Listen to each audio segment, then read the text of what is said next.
Where are you guys at? We're in Columbus. Columbus, Ohio. Okay, cool. Hello, everybody. Welcome to another conversation. It's Jason and Justin, and today we are joined by Daemon Hillin. Did I pronounce that correctly? Yeah, you did. Nice, awesome. Yeah. How are you doing today? I'm great. I'm blessed in this lovely world of Hollywood. So, where are you from?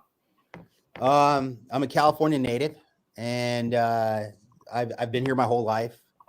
I live in Los Angeles, Marina Del Rey area, and I get around. I travel as much as I can. I try to get out of here. So what was it? What movie or what inspired you to decide that one day you wanted to grow up and be a producer or work on film in general? So it was my grandfather who told me stories. It captivated me. What can you do in this lifetime where you could tell stories and make a living at doing it? I didn't have a lot of options. So that really set me on a direction to, be a producer. I wanted to blend filmmaking and business. Nice. So producer, we've learned through doing a lot of these conversations, is a very, it's a fluid term. Like producers can do many different hats or do many different things in the film industry. What is it that you do as a producer? So as a producer, it's usually I'm the catalyst for the project. I'll take a concept, a log line, a synopsis, a story in the news, something I see, and we'll create something. We'll hire a writer to pen a script, and then we'll pitch it to a distributor with proposed cast. And then from there, they're like, yes, this is great, or you're an idiot. One of the two. And usually we like it when they're like, yeah, I love this. Go get this cast, and this is how much you're gonna, that's how much we're gonna, pay for the movie. Then I could go reverse engineer it, and then I could put the finance together. So I have to do it all from the packaging side of it to the finance side of it to the physical production side of it to the delivery, for years. Mm-hmm. They're like my little babies, many little babies. Was there a specific moment or a hurdle that's more memorable the most in terms of all the movies you've produced? Producing takes you to many different corners of the world, mm-hmm. right? So you're always put in a position that could be just like totally far out there. Like I've had, in Asia where you have political figures circling your set and speaking on loudspeakers, so you cannot, record sound. Sure. And you got to go deal with the mob boss to try to get them to like stop that. And you're all of a sudden in a house surrounded by guys with like AK-47s and a bloody machete on the table. And you're just like, okay, well, we're here. We're doing this. Always been safe. It's great. That doesn't sound safe. That sounds safe. Nice people. They offer tea and biscuits or whatever, So, yeah, I mean, every time, every movie is its own like unique predicament. Mm-hmm.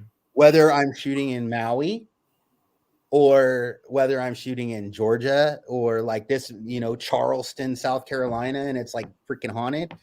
Mm-hmm. It's always something different. Literally every movie, I just don't know how I'm going to get hit before the movie starts. Right. Is it going to be financially, spiritually? It gets kind of crazy, but that's what that's what I love about it. Because I don't get bored. That's fantastic. I got to ask you a question because you've worked with DMX. He's been in one of your films. What was he like? DMX, yeah, he was he was big. He was like, he comes in. I met DMX. He came in on a Mustang, blasting his music. It was a yellow Mustang, top down, just rocking out, blasting his music, jumps out of the car, and then just walks onto set and just is greeting everybody. It was he was a superstar. Like it's DMX. He was so cool. And look, this guy was so nice to everybody on the crew, and he was just kind, but he was big. He's a rapper. He's a famous rapper. It was incredible. And then like being with him in his dressing room, just talking about like, what's next and how to work more, like just how his charisma, and then he plays you his music, and then he's in the room like singing his music to you, and you're just like, I'm a lucky son of a bitch. Right. Like you're just like, how I'm front row, one-on-one with a dude that has made history for rap. Like, how did I get so lucky to be in this situation? That's pretty awesome, man. You've also worked with one of my favorite people to see turn up in movies, which is Jeff Fahey. You've worked with him a few times. My best friend. I love Jeff. Oh my God, I love him. He's one of my dream interviews. I love that guy. I got goosebumps right now. Jeff is like one of my dearest friends. Literally. Awesome. He was on Lost, which is my all-time favorite show, and I loved him on that show. And Planet, was it Planet? Yeah, he's in Planet Terror too. Like every time he pops in something, it just adds an extra level of this is awesome. Yeah, Fahey is like, he's so brilliant as an actor, and he's so good. He steps the bar up for every single solitary person on that set. He always walks in. He knows everything. He knows his character. He knows his backstory. He's like, well, I'm putting this there because, and then I get this long backstory about, his character as a child. And I'm like, dude, that's crazy, bro. Like he knows, he goes so into it. But he's a humble guy.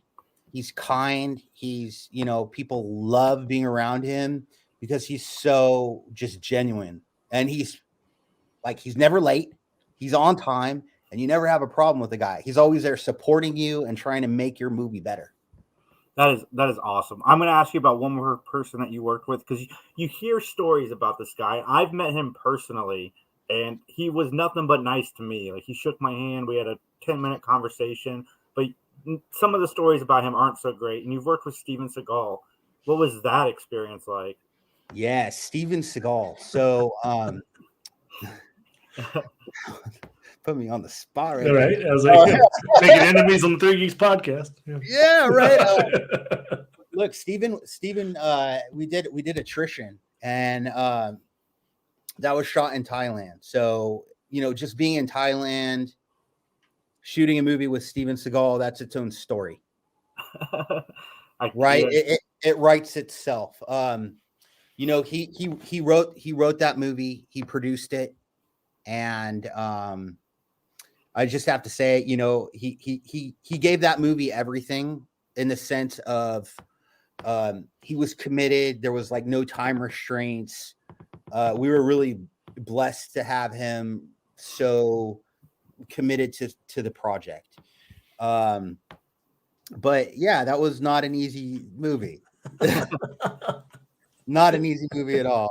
Yeah, I mean, you hear stories about these people, and then you meet them. And like when I met Steven Seagal, he was sitting down with William Shatner, and they were talking about a friend who owned an island, and it was like so surreal because like you hear stories about both of those guys, and they're just both sitting there like normal people.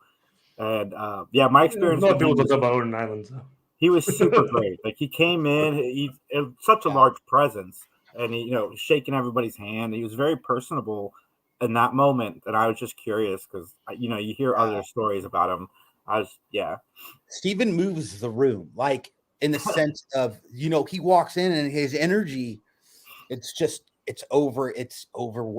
powerful. right? He's a powerful, big, tall, just martial art expert. Yeah. Like, this guy could crush me, just flick me. But yeah, he was always very respectful to everybody, and it was definitely an experience though. And being in Thailand, it take everything and then times 1,000.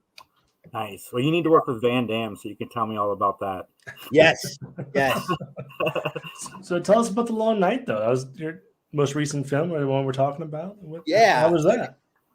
So The Long Night, we talk about experiences, and every movie is kind of crazy different. So we shot this in Charleston, South Carolina, which is a beautiful place, but kind of scary in the sense, like when you get out towards like those estates. Yeah. So it's like old Civil War battlefields. People, that energy out there it's crazy. So putting a movie like The Long Night out in a setting like that, an old estate with like history, and then taking an actress like Scout and an actor like Nolan and a director like Rich Ragsdale, you're gonna have carnage. That dynamic was dreamy. The magic that they created in this movie was pretty phenomenal. I'm very proud of this movie. There were some hiccups, right? There always are. We started with one actress that was very big, and we started with another director. Oh, wow. And, we started to get ready to shoot a movie. And then all of a sudden there's scheduling, there's conflicts, there's this. And now I don't have an actress, and now I don't have a director, but I got a crew. Mm-hmm. So I'm like, and then I'd previously worked with Rich Ragsdale and Scout on Ghost House. So that movie did very, very well. Rich, I just have so much respect for him as a creative. So we knew exactly who to go to. We knew who to bring in. And that was Rich, and that was Scout. Scout is great. I loved her in the Halloween movies. I don't care what anybody says, especially that first one. Yeah. I thought she was fantastic as Laurie Strode. Yeah, I agree with you. She's such a talented actor. I'm trying to be political here, correct? But she's so phenomenal at what she does. I've made 3 movies with her now. Nice. Yeah, and Jeff Fahey's in this one as well. Yeah, he is. I'm sold. I can't wait to watch this movie. Oh, he's like one of my go-tos. Oh, you're gonna trip. You're gonna see this and be like, wait, what?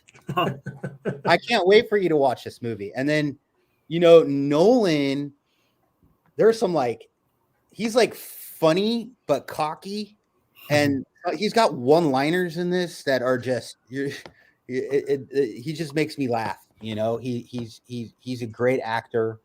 And then the dynamic between those two with this crazy cult that is just, hell-bent on destroying the world in this crazy environment with like snakes and stuff, you couldn't ask for a better scenario.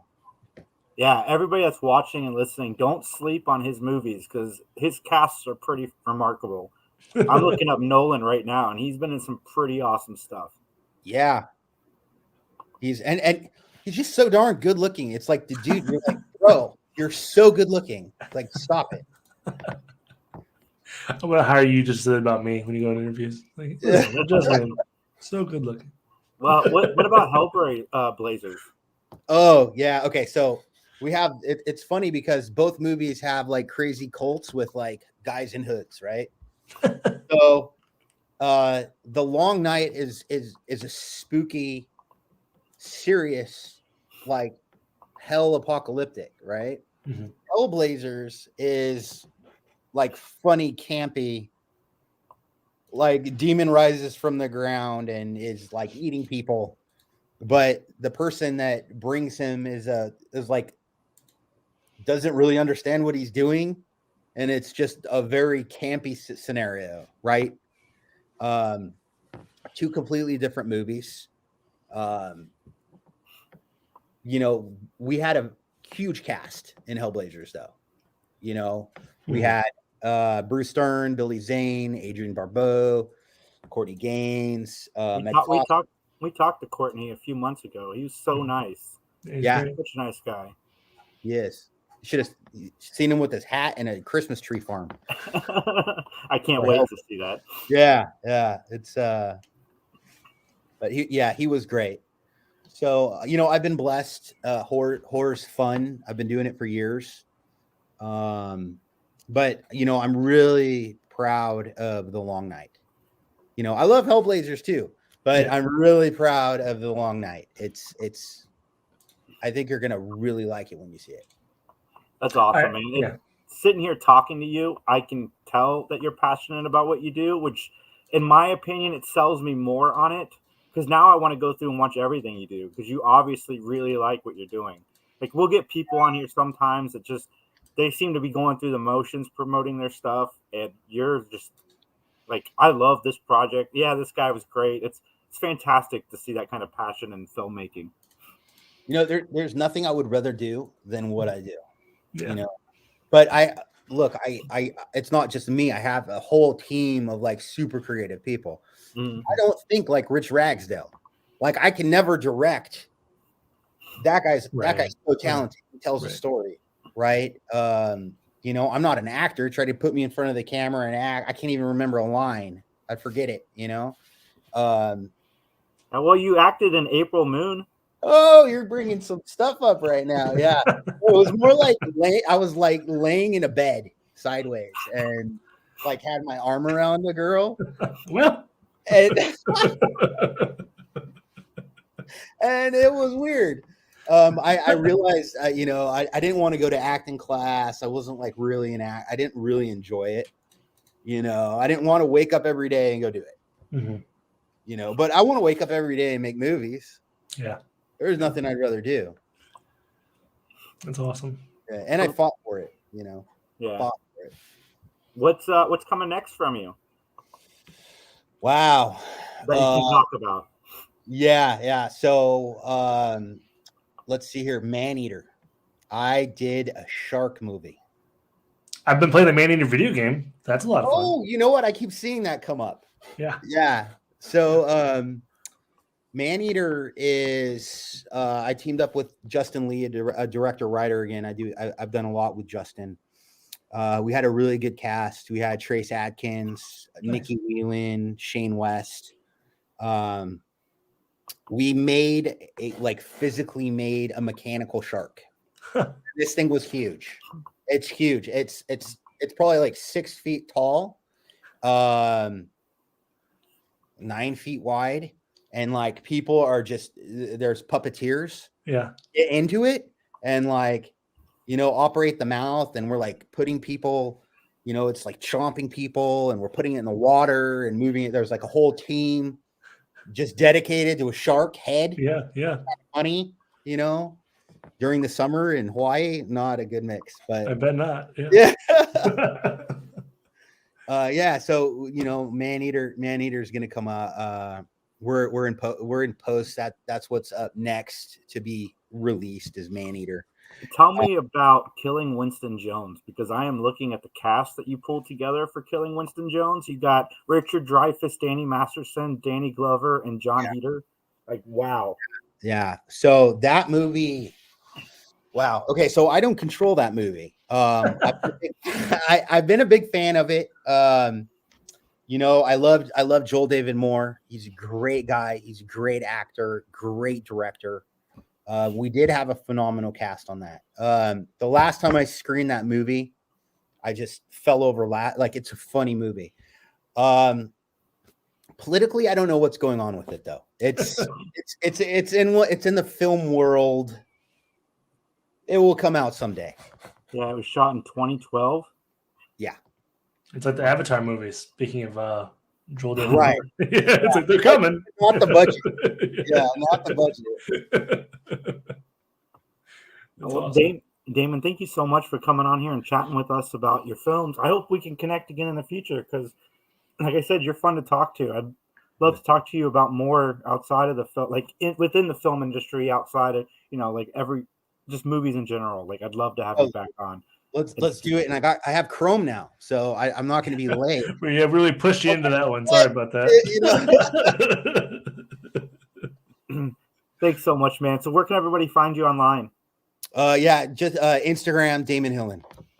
Cool. Or HillinEntertainment.com. Awesome. And where can everybody find the movies? Yeah. Okay. So The Long Night's coming out February 4th. It's going to be in select theaters. And then it's going to hit all your streaming like iTunes, Amazon, Hulu, etc. Hellblazers is TUBI original right now, so you could just watch it for free on TUBI. Awesome. But TUBI's doing great things over there. Oh yeah, they're phenomenal. They're a great company. Yeah, if you're an 80s and 90s action film fan, especially, like, TUBI is for you. Yep.